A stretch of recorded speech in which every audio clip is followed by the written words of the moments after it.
Do you know exactly how far it is between a beating heart and a cold corpse when you are sitting behind the wheel of a GMC truck in 1944? It is not measured in yards. It is not measured in miles or minutes or prayers muttered through clenched teeth. It is measured in millimeters, the thickness of plywood and canvas. That is the joke the army does not tell you in boot camp. They hand you a rifle, they hand you a helmet, they hand you a set of dog tags with your name stamped into tin, and then they sit you inside a 2.5-ton steel beast that can haul anything from howitzers to canned ham. But they forget to mention that the door next to your ribcage is made of wood. Just wood, the cheap, untreated lumber you would not use to build a chicken coop back in Kentucky. October 23rd, 1944. Eastern France, 38 degrees Fahrenheit. Rain coming down in a grey drizzle that turned the roads into rivers of churned mud. Private Elias Crowley was 19 years old, and he was shaking. It was not the cold doing it, though the French autumn had a way of seeping right down into the marrow of your bones. It was not fear, exactly. Fear was something sharp and immediate, like a knife to the throat. This was something deeper.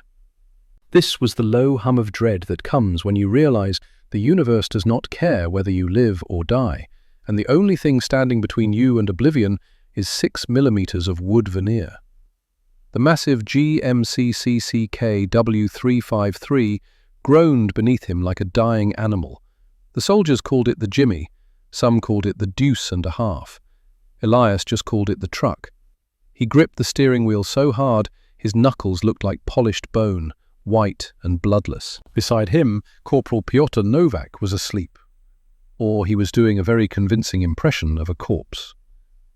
Pete had been driving these routes since the breakout from Normandy back in June.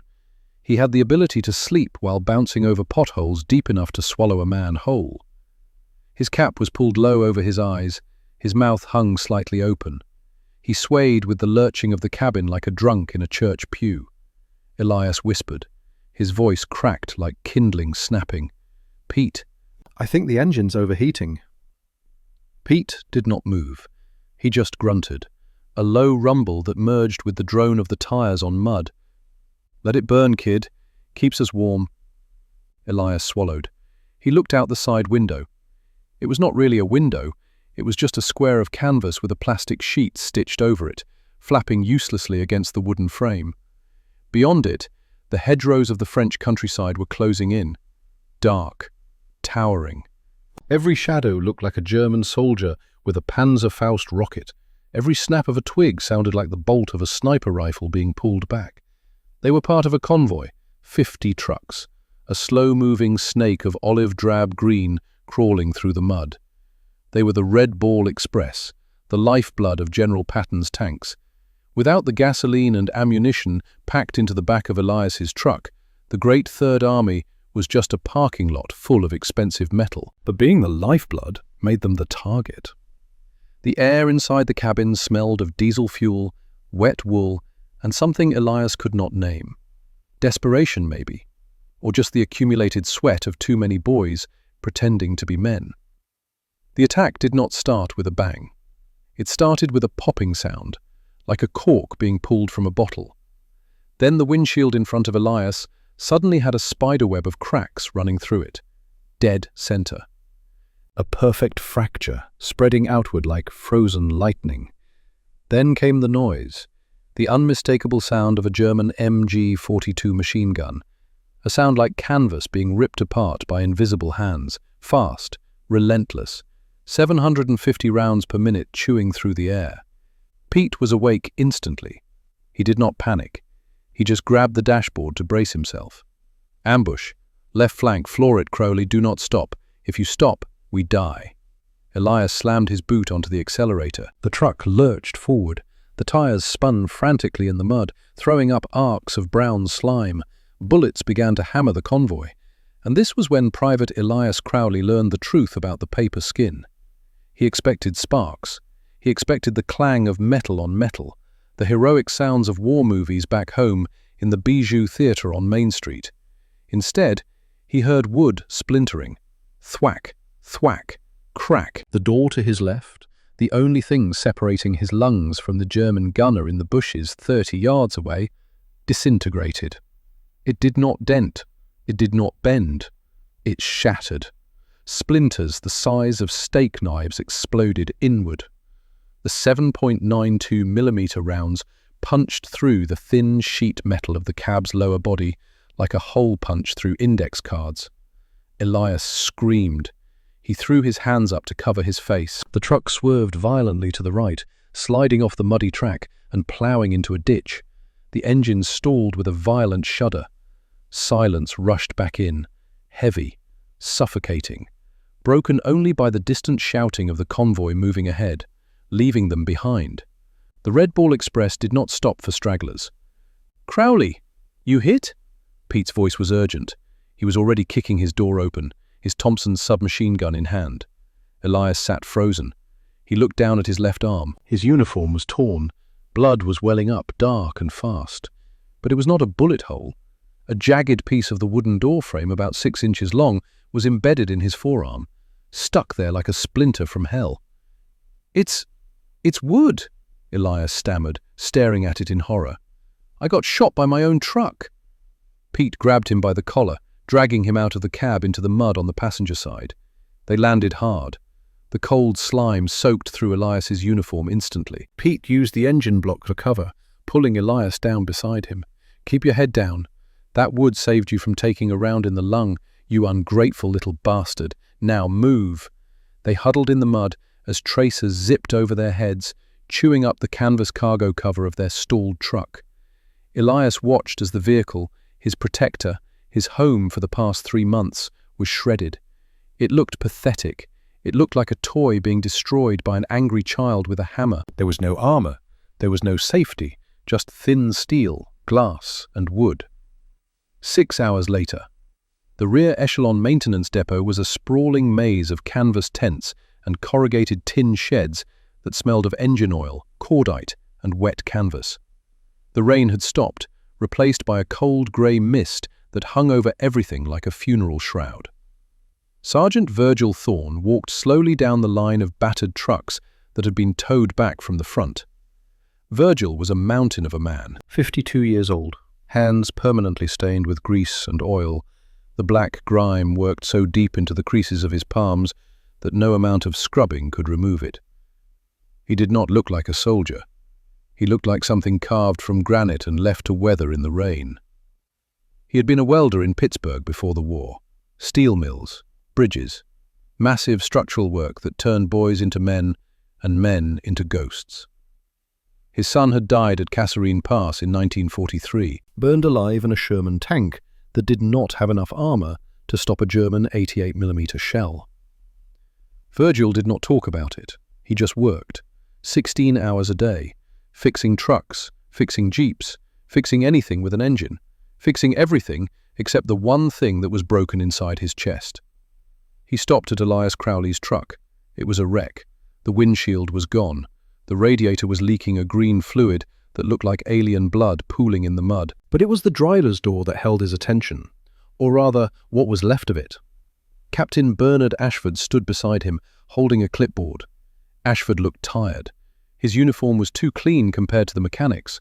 A West Point man, 48 years old, thinning hair, an officer who followed regulations because regulations were the only thing keeping the entire war machine from falling apart. "Can you salvage it, Sergeant?" Virgil reached out and touched the jagged edge of the doorframe. He pulled a long splinter of wood from the upholstery of the driver's seat. It was stained dark with blood.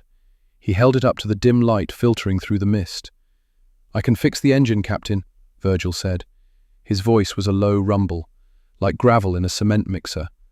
"I can patch the radiator. I can put new glass in." He turned to look at Ashford. There was a dangerous fire in his eyes. "But I cannot fix this." He snapped the bloody splinter in half. "Look at this, Captain. Plywood. We are sending boys out there in grocery carts. This is not a war machine. This is a delivery van." "Materials are scarce, Sergeant. You know that." Ashford rubbed his temples. "Steel goes to the tanks. General Patton needs the Shermans operational. The offensive cannot wait." "Patton is not driving this truck," Virgil retorted. He tossed the broken wood onto the muddy ground. "A kid named Crowley was. I saw him in the infirmary. He is digging splinters out of his arm. Not shrapnel, wood. The truck bit him, Captain. The truck failed him." Virgil walked around to the front of the ruined vehicle. He kicked the front bumper, a futile gesture of rage. The metal clanged hollowly. "We need armor, Captain. Real armor, steel plate, something." "We do not have it," Ashford said firmly. He closed his clipboard. "We do not have steel plate. We do not have welding rods for heavy gauge work. And we certainly do not have authorization from Corps. Make do with what you have, Sergeant. That is an order." Ashford walked away. His boots squelched in the mud. The sound faded into the mist. Virgil stood alone in the growing dark. He looked at the line of trucks, dozens of them, all with the same fatal flaw: soft skins, paper skins, boys inside boxes made of wood and hope. He leaned against the cold grill of the truck. He looked down at the ground. The mud of France was thick and heavy. It stuck to everything. It dried hard as concrete on his boots. Virgil knelt down. He picked up a handful of the wet grey sludge. He squeezed it in his massive fist until it oozed between his fingers. "Make do with what we have," he whispered to himself. He looked at the mud. He looked at the ruined stone wall of an old farmhouse nearby. Still standing despite the shelling that had levelled the rest of the village, the wood had burned, the steel had rusted and bent, but the stone remained. A strange look crossed Sergeant Virgil Thorne's face. It was not hope. It was something harder. The look of a man who was done playing by the rules of men who sat in offices 50 miles from the front. He dropped the mud, but the idea did not fall with it. The idea stayed, heavy and grey, settling in the back of his mind like concrete poured into a mould. The next morning, October 24th, 1944, the canvas tent that served as the company command post smelled of stale coffee, cigarette smoke, and damp wool. The air was cold. Breath came out in white clouds. Captain Bernard Ashford sat at a folding table, paperwork spread out in front of him like a map of bureaucratic misery.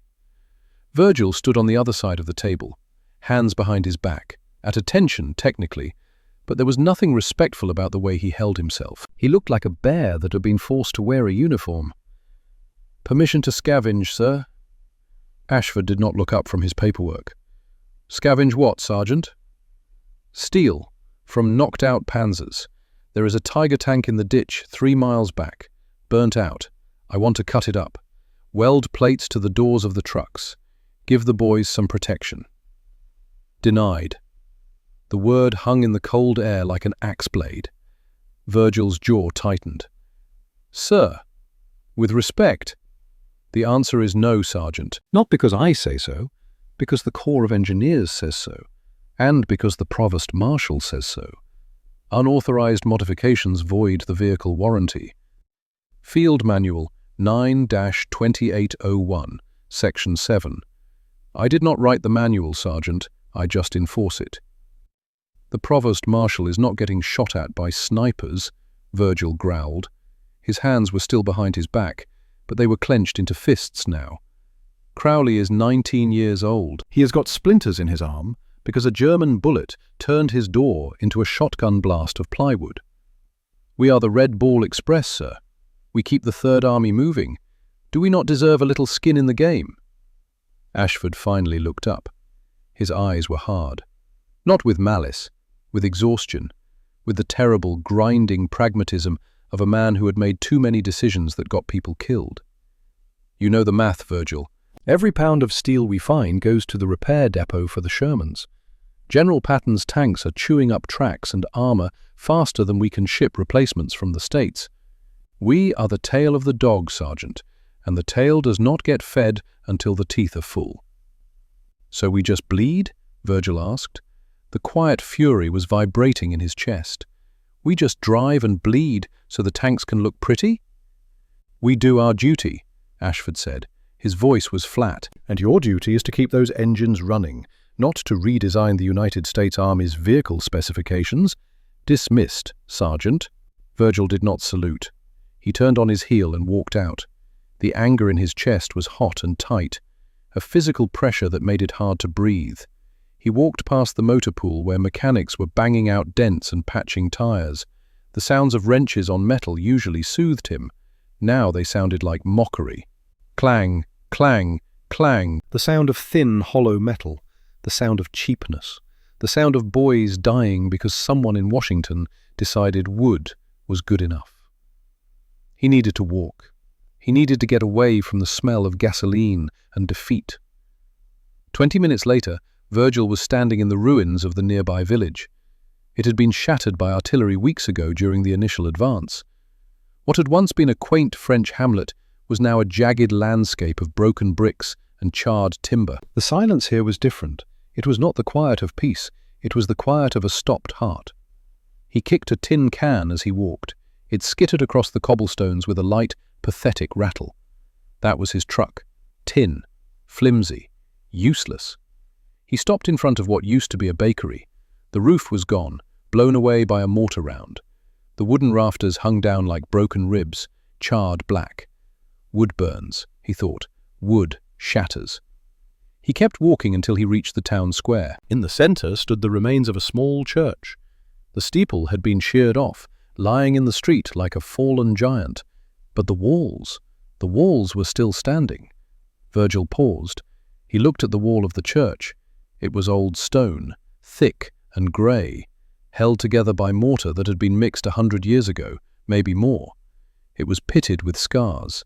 He could see where bullets had struck it, little craters in the rock. But the wall itself had not moved. It had not shattered. It had not burned. He walked closer, drawn by an instinct he could not name. He ran his hand over the rough surface of the stone.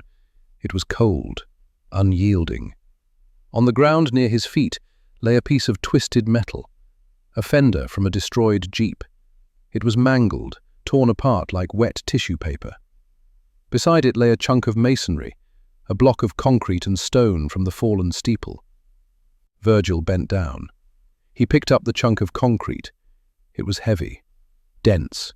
It pulled at his wrist. He looked at the Jeep fender in his other hand.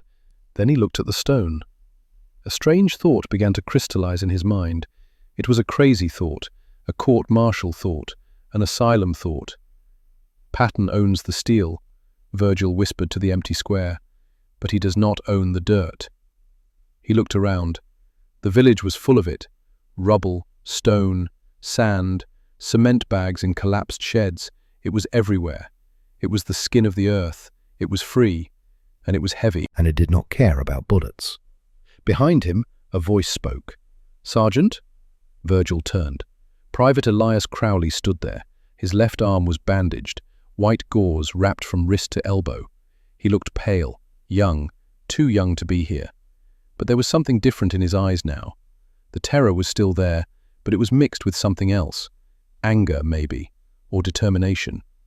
"What are you doing here, Crowley?" "Looking for you, Sergeant. Captain said you walked off." "Thought you might do something stupid." Elias paused. "What are you looking at?" Virgil held up the chunk of concrete. "This," Elias frowned. "It is a rock." "It is armor," Virgil said. He pointed at the church wall. "Look at that.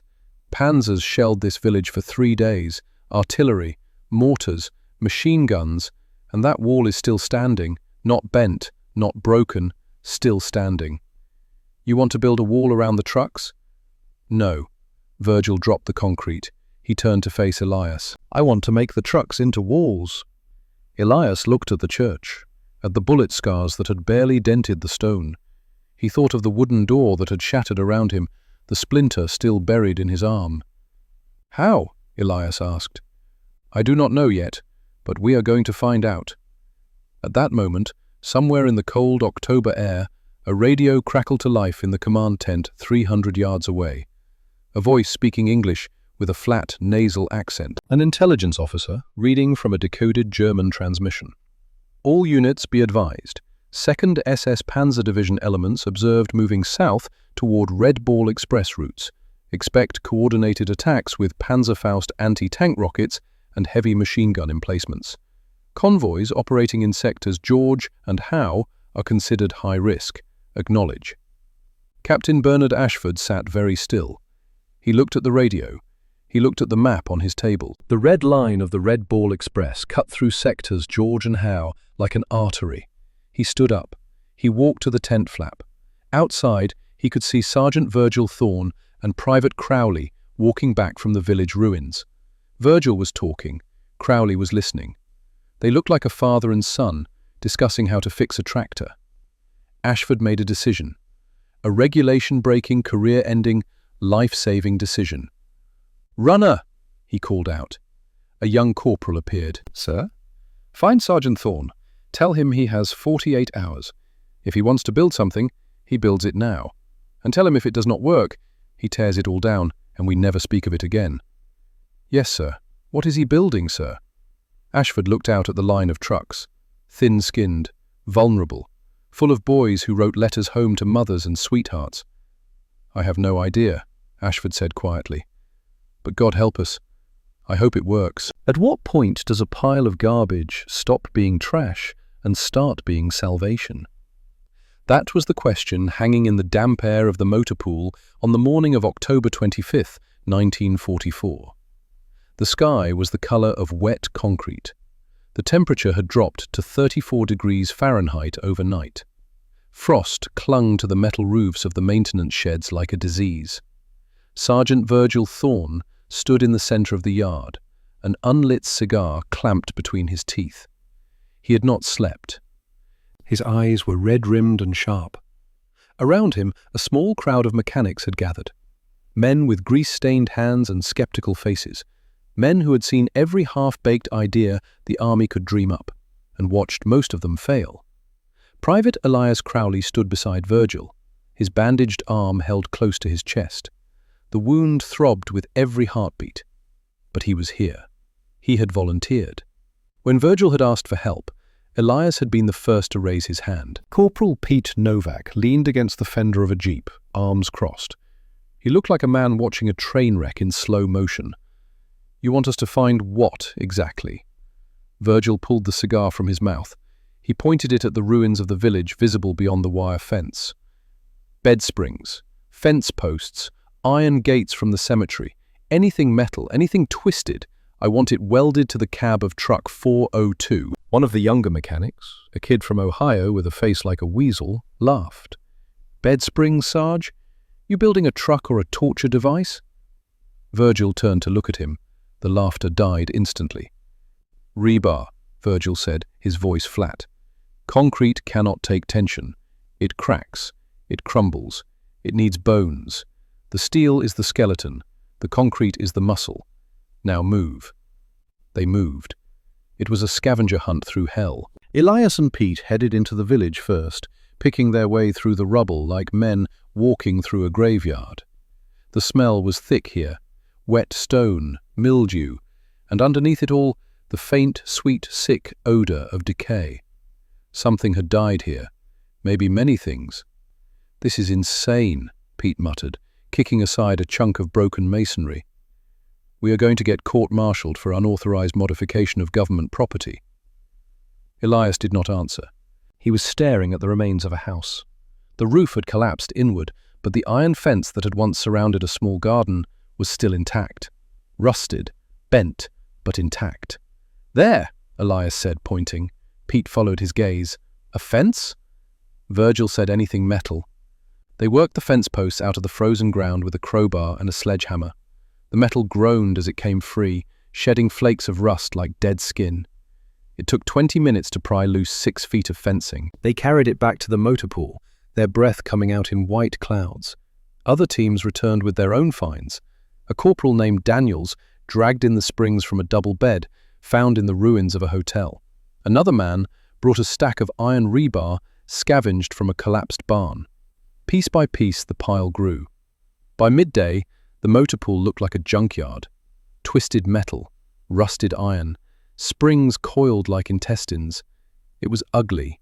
It was chaotic. And Virgil Thorne stood in the middle of it all, nodding slowly. "Good," he said. "Now we build." The work began in earnest at 1400 hours, 2 o'clock in the afternoon.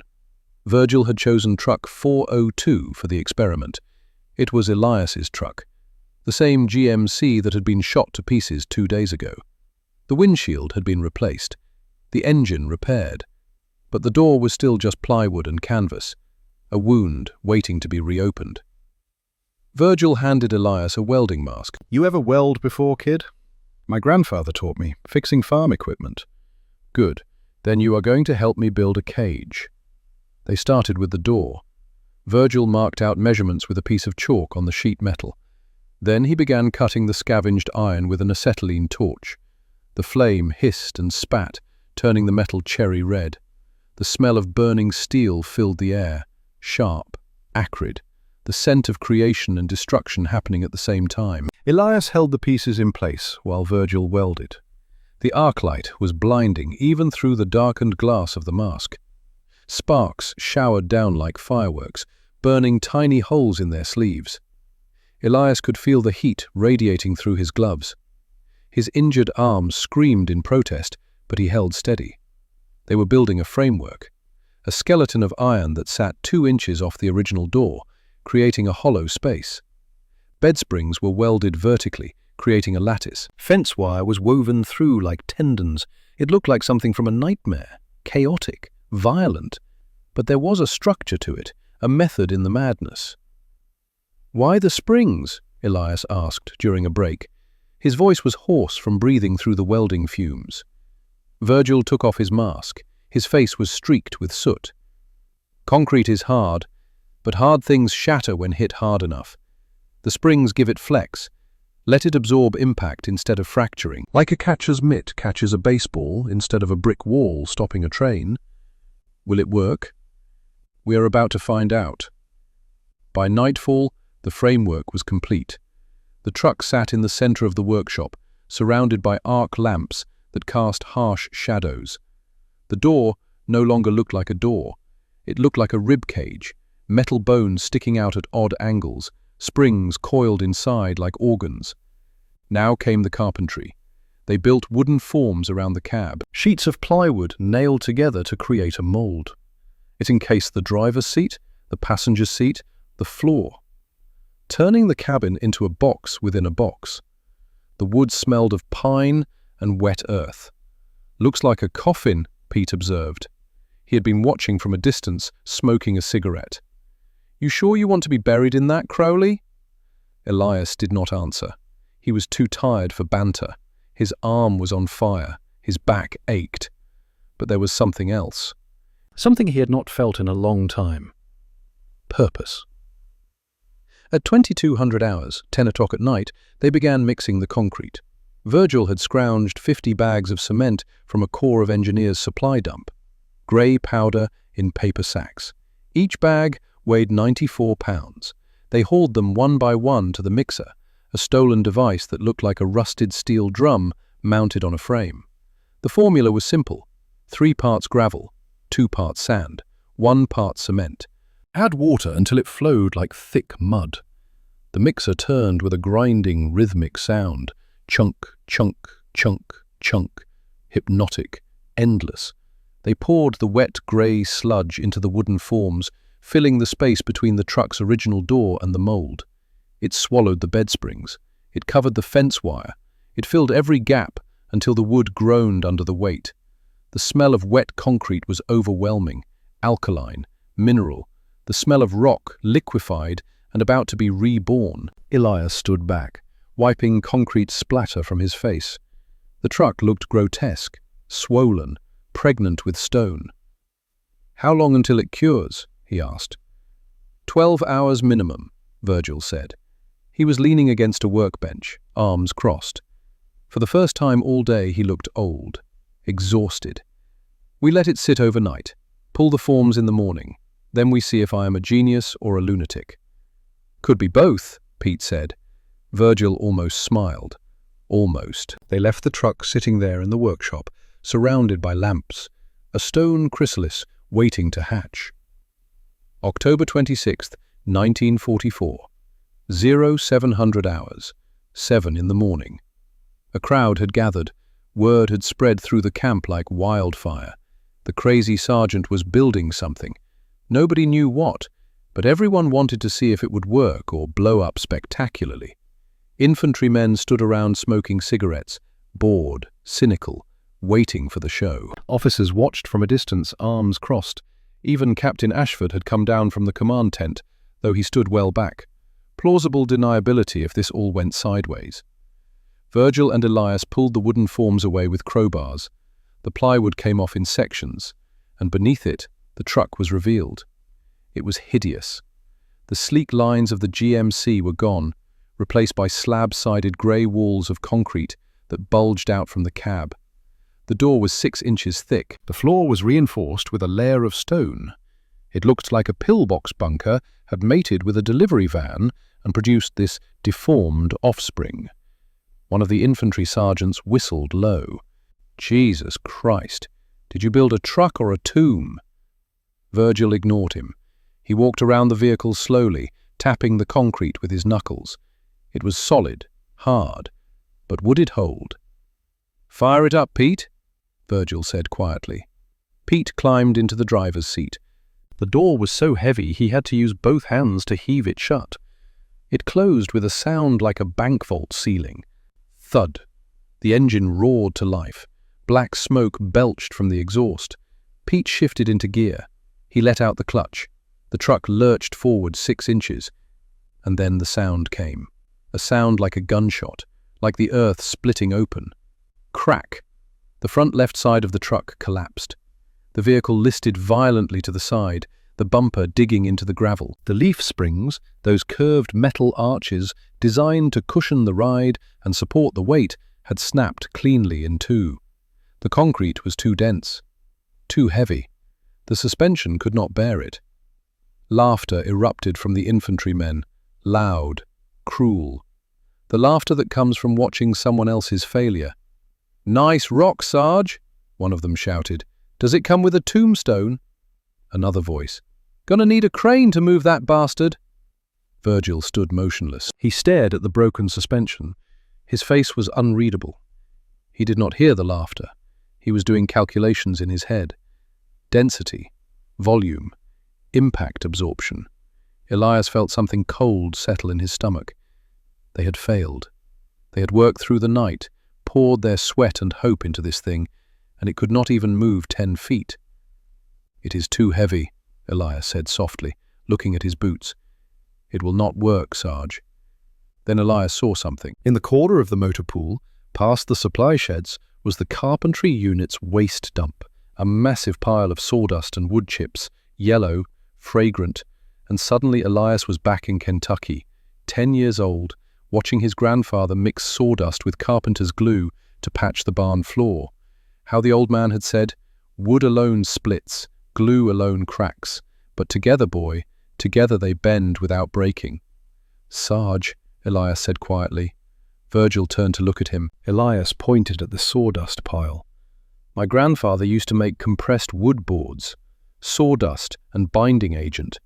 They were lighter than solid wood, but almost as strong. He said the fibers gave it flex." Virgil's eyes followed Elias's finger.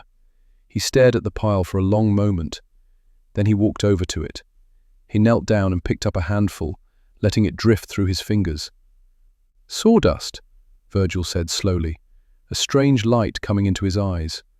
"Cut the weight in half, maybe more. And the wood fibers," he squeezed the handful, "they would bind the concrete together, stop it from shattering clean." He stood up and looked at Elias, really looked at him. "Your grandfather was a smart man, kid." "He is dead." "Smart men usually are." Virgil turned to face the broken truck. "All right, Crowley, Pete, get the shovels. We are tearing this off. Then we mix again." "Mix what?" Pete asked. 50-50, concrete and sawdust. The kid just saved us." They worked through the day, chiseling off the failure. Sledgehammers rang against concrete. Chunks of grey stone fell to the ground, kicking up clouds of alkaline dust. It was brutal work. Every swing of the hammer sent shockwaves up Elias's injured arm. But he did not stop. None of them stopped. By 1500 hours, 3 in the afternoon, the truck was stripped back down to its metal skeleton. The iron framework remained, the bed springs, the fence wire. But the concrete was gone. Now came the second attempt. They hauled the sawdust in wheelbarrows, Dump after dump of yellow wood chips and fine powder. It smelled of pine and oak and something faintly sweet. The smell of forests reduced to dust. Virgil stood at the mixer with a notebook, calculating ratios. But it was Elias who did the mixing. 1 shovel cement, Virgil called out. Elias scooped from the cement bag and dumped it into the mixer. 1 shovel sand. Elias added the sand. 2 shovels sawdust. Elias loaded the sawdust. His injured arms screamed in protest, but he ignored it. This was his idea, his grandfather's wisdom. He needed to see it through with his own hands. Pete stood nearby, shaking his head.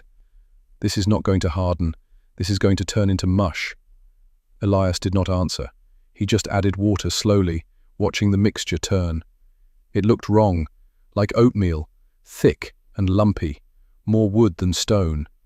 Keep going, Virgil said quietly. Trust your grandfather, kid. Elias kept mixing. When the first batch was ready, Elias grabbed the wheelbarrow handles himself. He pushed it to the truck and poured the grey-yellow sludge into the wooden forms. It flowed differently than pure concrete, lighter. The wood chips floated in the cement like debris in a river.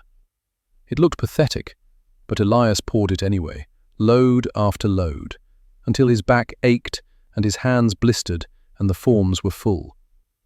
When they stepped back, the truck sat level on its wheels. The suspension sagged, but it held. Virgil placed his hand on Elias's shoulder. Good work, kid. Now we wait and see if your grandfather was right. That night, Elias could not sleep. He lay on his cot in the barracks tent, staring up at the canvas ceiling. Outside, he could hear the distant rumble of artillery. The front was always there, always grinding, always hungry. He thought about the truck, about whether it would work, about whether he would die in 2 days or 2 months, or make it home alive. He thought about the letters he had written to his mother, lies about how safe he was, how the food was good, how the other soldiers looked out for him. He thought about Virgil, a man who had lost his son and was now trying to save strangers. Elias wondered if Virgil saw his dead boy every time he looked at Elias. Probably. Somewhere in the darkness, Pete Novak was snoring, steady, rhythmic, the sleep of a man who had made peace with death. Elias closed his eyes. He tried to pray, but the only words that came were, "Please, let it work, please." October 27th, 1944. Dawn. The wooden forms came off easier this time. The concrete had cured overnight, but it felt different under Elias's hands. Lighter, rougher, like stone mixed with cork.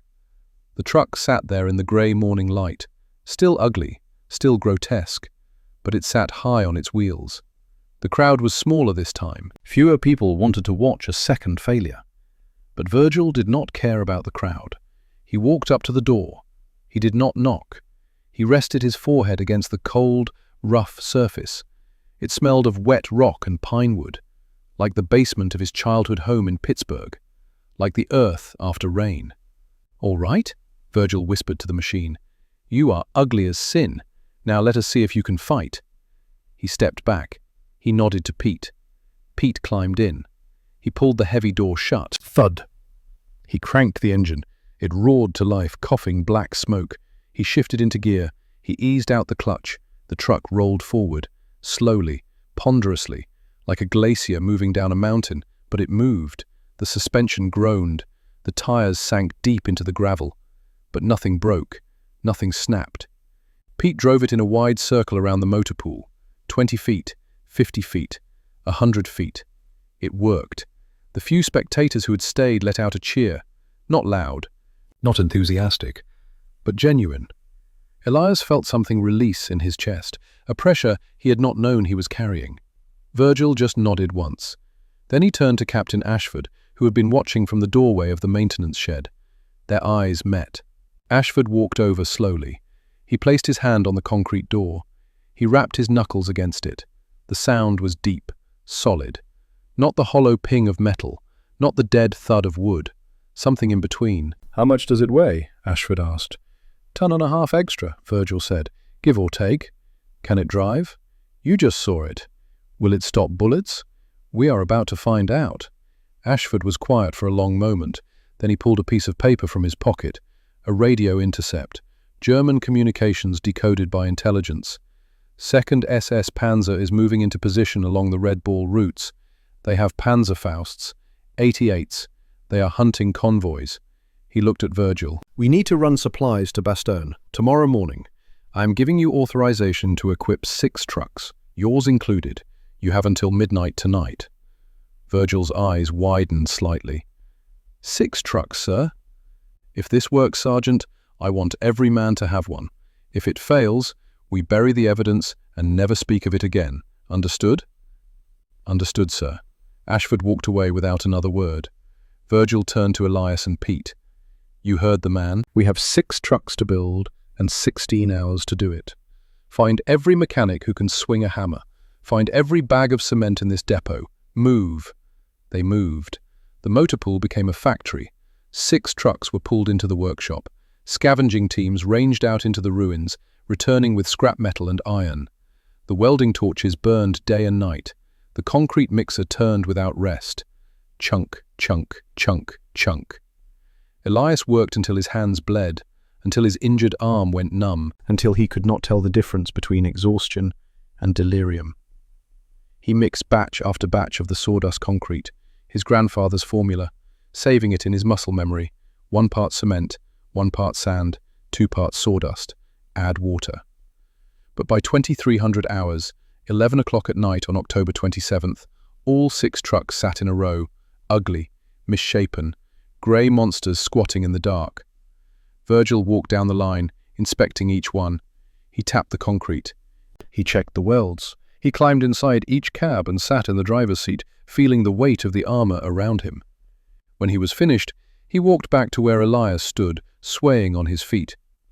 Get some sleep, kid. You drive the lead truck tomorrow. Elias blinked. Me? You.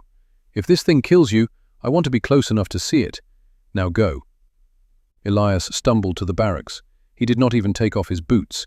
He fell onto his cot and was asleep before his head hit the pillow. In his dreams, he saw walls of stone rising around him, walls that kept the bullets out, walls that kept the darkness at bay, walls built from garbage and hope and the refusal to die quietly.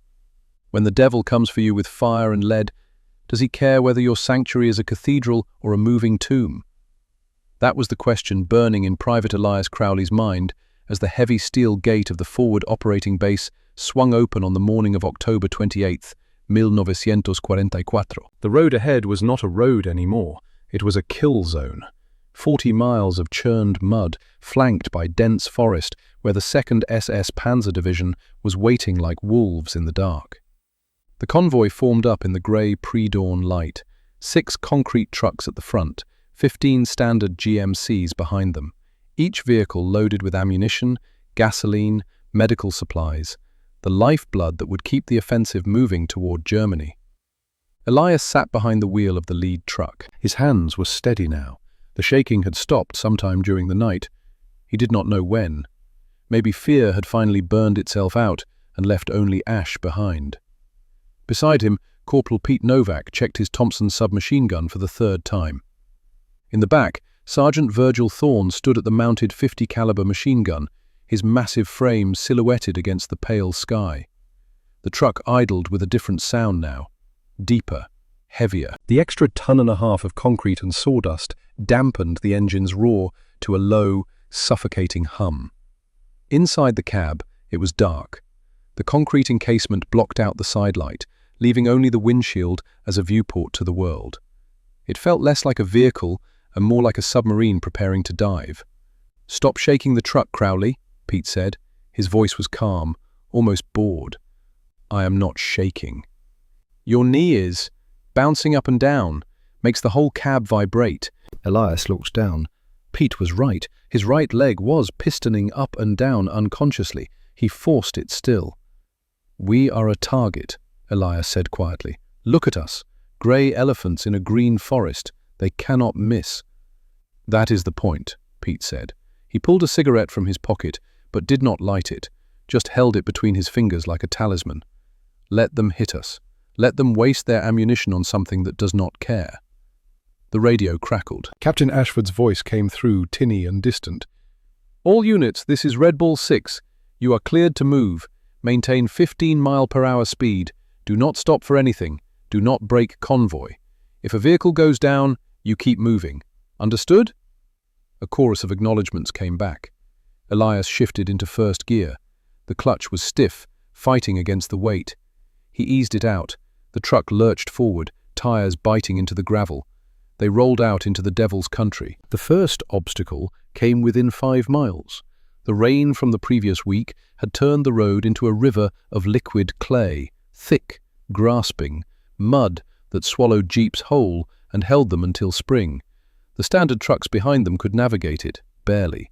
Their lighter frames allowed them to skim across the surface. But the concrete trucks were different. Each one weighed nearly 8,000 pounds fully loaded. The tires sank deep with every revolution, throwing up arcs of brown slime. "Ease off the gas," Pete said, watching the road ahead. "You push too hard, we sink. We slow down, we are sitting ducks. We sink, we are dead ducks. Pick your poison, kid." Elias fought the wheel. The truck wanted to slide, to slip sideways into the drainage ditches that lined the road. The mud pulled at the tires like hands trying to drag them down into the earth. Behind him, Virgil's voice came through the speaking tube. "Keep your momentum. Do not fight the slide. Let her find her own groove." Elias thought of the farm back in Kentucky, driving his father's tractor through spring fields, how you did not force the machine, you worked with it, felt where the ground was solid and where it wanted to give way. He stopped trying to steer straight. He let the truck drift slightly, finding the firmest path through instinct more than sight. The speedometer hovered at 12 miles per hour, too slow, but they were moving. One of the standard trucks behind them was not as lucky. Elias heard the engine rev desperately, then the wet, sucking sound of tires spinning uselessly. In the side mirror, he watched the vehicle settle deeper into the mud, tilting to one side. The convoy did not stop. Pete keyed the radio. "Red Ball 6, this is lead. We have a vehicle down at marker 2. Copy, lead. Recovery team will retrieve after passage. Keep moving." They kept moving. The mud finally gave way to harder ground after 3 miles. Elias's arms ached from wrestling the wheel. His shirt was soaked through with sweat despite the cold. But they had made it through. The second obstacle came at mile marker 12. The temperature gauge began to climb, slowly at first, just a few degrees above normal, then faster. The needle crept into the red zone. The engine was cooking itself alive under the strain of hauling the extra weight. "Virgil," Elias called back through the tube, "engine temp is critical." There was a pause. Then Virgil's voice came back, flat and certain. "Let it burn." "What?" "You heard me. Let it burn. These engines can take it. The Continental Red Seal was built for worse. You stop now, you cool down, the metal contracts, gaskets fail, then we really have a problem. So you let it burn and keep driving." Pete looked at Elias. "You trust him? Do I have a choice?" The temperature gauge climbed higher. 190, 200, 210. Steam began to wisp from the edges of the hood. The smell of hot metal and burning oil filled the cab. Every instinct Elias had screamed to stop, to shut it down before the whole engine seized. But he thought of Virgil, a man who had spent 30 years working steel, who knew engines the way a doctor knows the human body. Elias kept his foot on the accelerator. The engine groaned. It sounded like a trapped animal trying to claw its way out of a cage. But it kept running. At mile marker 15, the temperature finally stabilized. Still hot, still dangerous, but holding steady. "See?" Virgil's voice came through the tube. "She just needed to sweat a little, like the rest of us." The third obstacle came without warning. The first sound was a soft popping, like distant firecrackers. Then the windshield directly in front of Elias developed a small crater. A spiderweb of cracks spreading outward. Pete's voice was suddenly sharp. "Contact left, 3 o'clock in the tree line." The German MG-42 opened up in earnest a second later. The sound was unmistakable. That rapid fire ripping like heavy canvas being torn by invisible hands. 1,200 rounds per minute chewing through the morning air. Elias's first instinct was to swerve, to get out of the line of fire. But there was nowhere to go. The road was narrow here, forest pressing in on both sides. Then the bullets hit. Not the high-pitched ping of metal he remembered from 2 days ago. Not the splintering crack of wood. This was different. Thud, thud, whack. The sound of a baseball bat hitting a sack of flour. Dull, heavy, final. A cloud of grey dust puffed into the cab through the firing port. Elias instinctively curled down, throwing his left arm over his face. He waited for the tearing pain, the burning sting of a round punching through flesh. It did not come. "Look at it, Crowley," Pete was yelling, not in fear, in something like manic joy. "Look at the door." Elias opened his eyes. He turned his head. Where the door met his shoulder, there was a fresh crater in the concrete, maybe 3 inches across. The grey material had pulverized, exploding outward in a puff of dust. But at the bottom of the crater, Elias could see the glint of twisted metal. A bed spring, bent but holding. And embedded in the spring was the bullet, flattened, harmless, trapped in the web of Virgil's garbage. The sawdust had done exactly what Virgil said it would. It had given the concrete just enough flex to catch the bullet without shattering the whole block. Like a glove catching a fastball. "It works," Elias whispered. Then he screamed it. "It works! Get on the gun!" Virgil shouted from the back. "Show these bastards we have teeth!" Elias grabbed his M1 carbine. He shoved the barrel through the firing port that Virgil had molded into the concrete. The opening was just wide enough for the muzzle. He could not see what he was aiming at, could not see the Germans in the trees, but that did not matter. He pulled the trigger. The recoil slammed back into his shoulder. The noise inside the concrete box was deafening, but Elias did not care. He fired again and again, emptying the 15-round magazine into the forest. Behind him, Virgil's 50 cal opened up with a deeper roar. Thump, thump, thump, thump. The big gun walking traces into the tree line, chewing through foliage and wood. The German fire intensified, but now Elias could hear the difference. Most of the rounds were hitting the concrete. Thud, thud, thud. Each impact left another crater, another puff of dust. But they could not get through. A few rounds found the unarmored rear cargo area. The canvas ripped, wood splintered. But the cab, the heart of the beast, remained intact. Elias kept driving, foot on the accelerator, hands locked on the wheel. The truck roared through the ambush zone like a grey juggernaut that refused to acknowledge the existence of small arms fire. In the forest, 30 meters up the slope, Unterscharführer Dieter Wolf watched through his binoculars. 26 years old, a veteran of the Eastern Front. He had seen Russian T-34s charge through German lines. He had seen Sturmovik's strafe convoys, but he had never seen anything like this. "Fire the Panzerschreck!" he screamed to his rocket team. The loader shook his head. "Herr Unterscharführer, we only have 3 rockets. Do we waste them on trucks?" "Those are not trucks anymore. They are moving bunkers. Fire!" But before the rocket team could aim, American tracers began chewing up their position. The gunner dove for cover. The moment was lost. Wolf watched the lead truck disappear around the bend, its grey hide pockmarked with craters, but intact. "Amerikanische Schweine," he muttered. "They build fortresses from garbage." The ambush lasted less than 2 minutes, but it felt like 2 hours. Then they were clear. The forest fell away. The gunfire stopped. The silence that rushed back in was almost worse than the noise. Elias's hands were shaking again. His ears rang. His throat was raw from screaming. But they were alive. Pete looked at him. Then he started laughing, a deep, gasping laugh that sounded half-mad.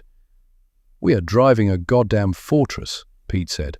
"A moving fortress made of garbage and sawdust and pure stupid will." Elias looked at the cratered door beside him, at the dozen impact points peppering the concrete. He reached out and dug his finger into one of the holes. He pried out a flattened bullet. It was still warm. He looked at the piece of metal that should have killed him. Then he looked at the ugly, lumpy grey paste that Sergeant Virgil Form had smeared onto the side of the truck. At mile marker 28, they rolled into the besieged outpost. The surrounded infantry ran out expecting supplies, but they stopped dead when they saw the convoy. The lead truck looked like it had a disease. The concrete was pockmarked and scarred. Chunks had been blown away, exposing the rebar and bed springs underneath like broken ribs. Grey dust coated everything. Elias kicked his door open. It swung out with the heavy, grinding sound of a stone tomb. He stepped down onto frozen ground. His legs nearly gave out beneath him. An infantry sergeant ran over, young, dirty, eyes hollowed out by too many nights without sleep. "What the hell is that thing?" the sergeant asked. Elias walked around to the passenger side. He touched one of the craters where a bullet had hit. He dug his finger in and pried out another flattened round. He tossed it to the sergeant. "That," Elias said, his voice steady for the first time in his life, "is a rock, and we are the hard place." But the devil had not brought his biggest hammer yet. December 1944. The Ardennes. The world had lost its colour. Everything was white snow, black trees, and the grey, heaving shapes of the concrete convoy. The mud was gone, replaced by a sheet of ice that turned the winding roads into black mirrors. Elias sat in the same truck, 3 months older, 1,000 years harder. The heater had died 2 days ago. His breath came out in white clouds inside the cab. The concrete that had saved his life in October had become an icebox in December. The cold radiated from the walls like they were sitting inside a freezer. They were crawling, a convoy of turtles in a land of wolves. The extra weight that had protected them from bullets now threatened to drag them off the mountain roads and into the ravines below. "Easy," Virgil murmured from the back. "Do not fight the slide. Let her find the groove." "She is too heavy, Sarge," Pete said through gritted teeth. He was driving this time, Elias riding shotgun. "Physics does not care about ingenuity. Momentum is killing us." The attack came with a sound Elias had never heard before. A whoosh, like a giant taking a breath. Then a streak of smoke erupted from the tree line. Not a bullet, a rocket, a Panzerfaust, the fist of God. It missed their truck by inches, slammed into the fuel tanker 3 vehicles back. The explosion was absolute. A ball of orange fire rolled into the sky, sucking the oxygen out of the valley. The shockwave hit their truck like a physical blow, lifting the rear wheels off the ground for half a second before slamming them back down. "Ambush!" someone screamed over the radio. The convoy ground to a halt.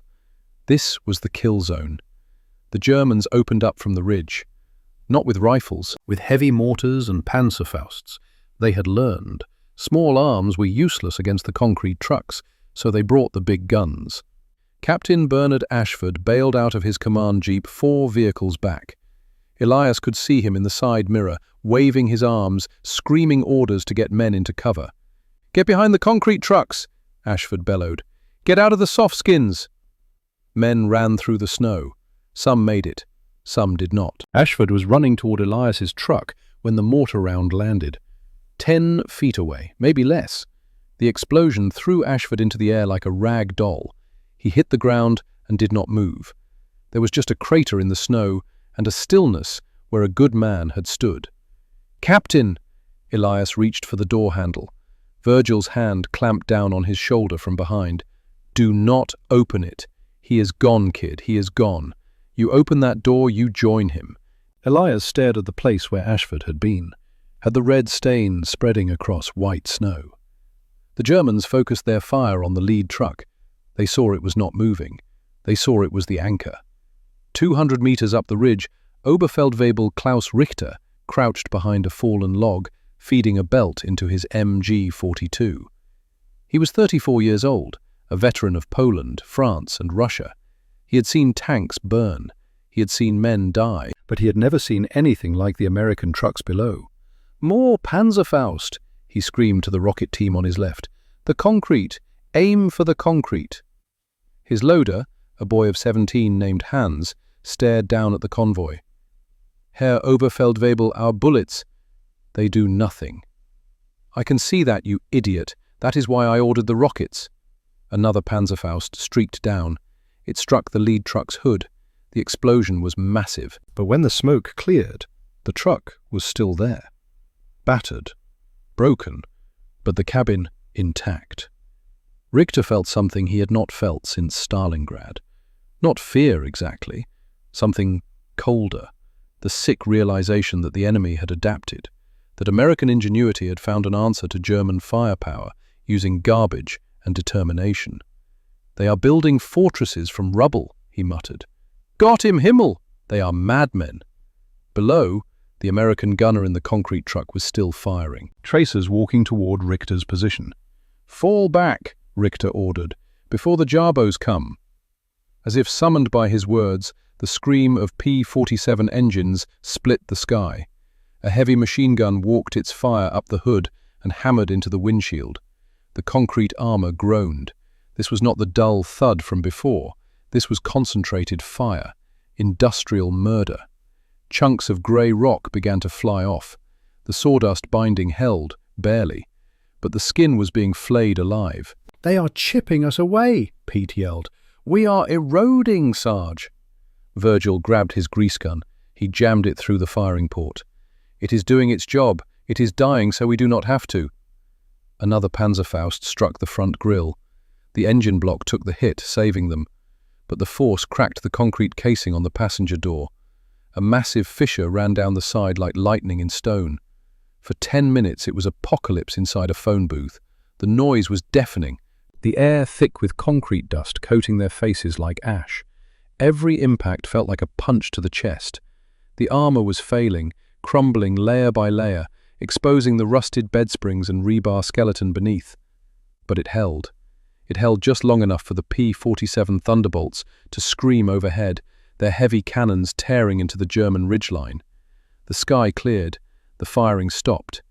Silence returned to the Ardennes, heavier than the snow. Virgil pushed the door open. It did not swing. It fell off. The hinges had been sheared away. The entire slab of concrete, now a ruined mess of wire and dust, collapsed into the snow with a dull thud. They stepped out. The truck looked like a skeleton. The engine was dead, the tires shredded. The concrete skin lay in a pile of rubble around the wheels. Elias walked to the pile. He fell to his knees in the snow. He picked up a piece of the debris, smaller than his hand. He looked at the burning convoy behind them, at the crater where Captain Ashford had died. Then he looked at Virgil, who was wiping blood and grey mud from his eyes.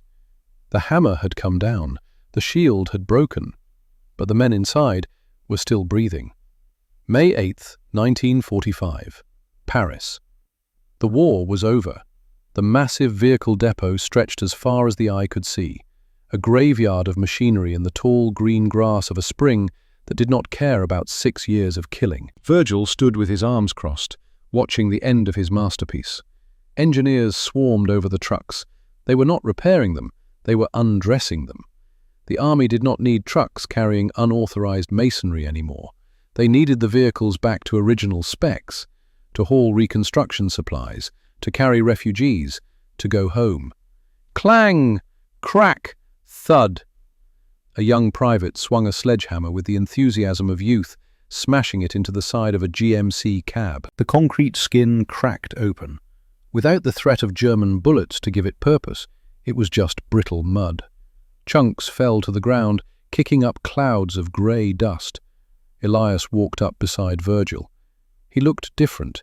The terror in his eyes was gone, replaced by the hollow, 1,000-yard stare of a man who had seen what happens when metal meets flesh. He was holding a duffel bag, his discharge papers in his pocket, going back to Kentucky. "They are tearing them all down," Elias said softly. "They have to," Virgil replied. "You cannot drive a tank to the grocery store, kid. The weight ruins the axles, eats the gas. It was never meant to last." It lasted long enough. They watched as a large slab fell away from Elias's old truck. As it hit the ground and shattered, something fell out. Not rebar, not a bed spring, a letter, folded and refolded. The paper stained with concrete but still intact. Elias walked over and picked it up. He recognized his own handwriting. The letter he had written to his mother the night before the first convoy. The letter he had hidden in the doorframe. He unfolded it carefully. The ink had run in places, but he could still read the words. "Dear Mama, If you are reading this, it means I did not make it home. But I want you to know I was not scared at the end. A good man named Virgil made sure of that." Elias looked at Virgil. The old sergeant was staring at the pile of rubble, at the rusted wire and wood chips and grey dust. To the generals inspecting the yard, it was unauthorized modification, waste of resources, breach of protocol. But Virgil saw something else. He saw the desperation of the hedgerows, the freezing nights in the Ardennes, the ingenuity of men who were told no by their government and said, "Watch me," in response. Elias extended his hand. Virgil took it, his grip still like a vice, calloused and stained with oil that never really washes off. "Thank you, Sarge. For the rock." "It was not the rock, kid," Virgil said, looking him in the eye. "It was the will to carry it." 80 years later, 2024. The museum was quiet. Polished floors, soft lighting, the reverent hush of a place where history sleeps.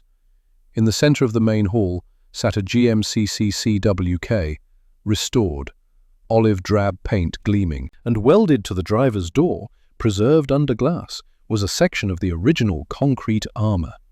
Grey, pockmarked, still embedded with a flattened bullet.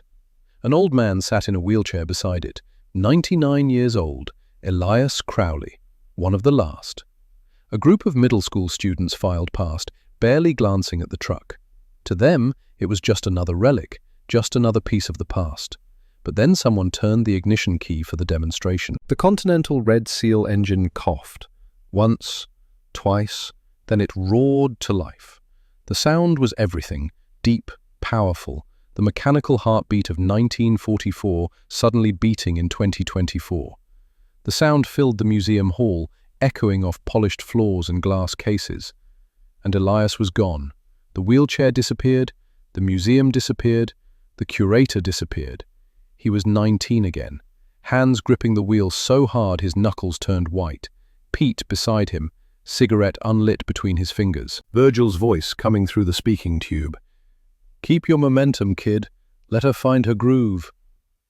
The smell of diesel and wet wool, the taste of fear and concrete dust, the weight of the door that had saved his life pressing against his shoulder. "Mr. Crowley?" The engine shut off. The present rushed back in. Elias opened his eyes. His face was wet. He had not realized he was crying. "I am fine, son," he said, his voice rough. "Just remembering." The curator knelt beside the wheelchair. "The placard says you were part of the Red Ball Express, that you helped develop the improvised armor." "That was Sergeant Virgil Thorne. I just had an idea about sawdust. He made it work. The records show the concrete truck saved hundreds of lives." Elias pulled out a worn photograph from his jacket. 5 young soldiers standing beside a concrete truck, grinning, alive. One of them was Virgil, another was Pete. The tallest one, in the center, was a 19-year-old farm boy who did not know he would live to be 99. "More than hundreds," Elias said softly. "We calculated it at a reunion in 1989. Those 5 men in this photo. They went home, had families, children, grandchildren, great-grandchildren." He pointed at each face. "Jackson, 3 kids, 9 grandchildren. Morrison, 2 kids, 5 grandchildren. Kowalski, that is Pete, 4 kids, 8 grandchildren, 12 great-grands." His finger moved to Virgil. "Thorne never remarried after his son died, but he lived to 78, taught welding at a trade school in Pittsburgh. Hundreds of students. Some of them are probably engineers now, building bridges, ships, maybe even the shuttle that went to the moon." Elias looked up at the curator. "Today, in 2024, there are 127 people walking around on this earth. Doctors, teachers, mechanics, musicians, mothers, fathers, who exist only because 80 years ago, a welder from Pittsburgh and a farm boy from Kentucky mixed sawdust into concrete and refused to let wood be the final answer." The curator was quiet for a long moment. That is remarkable, sir." "What is remarkable," Elias said, wheeling himself toward the exit, "is that it keeps happening. Korea, Iraq, Afghanistan. Different wars, different enemies, but always the same story. Soldiers looking at what they have instead of what they were denied, building armor from trash, refusing to die quietly. He stopped at the door. The afternoon sun was streaming through the glass, warm, golden, alive. "You know what the loudest sound in war is, son?" The curator shook his head. "Silence. The silence after the guns stop, and you realize you are still breathing. That is the loudest sound in the world." Elias Crowley wheeled himself into the sunlight, toward whatever time remained. Because armor is not about the steel you are given, it is about the walls you build when the world tries to tear you down. And the greatest victory of 1944 was not that the concrete held. It was that 80 years later, the men who built it were still soft enough to cry at the sound of an engine.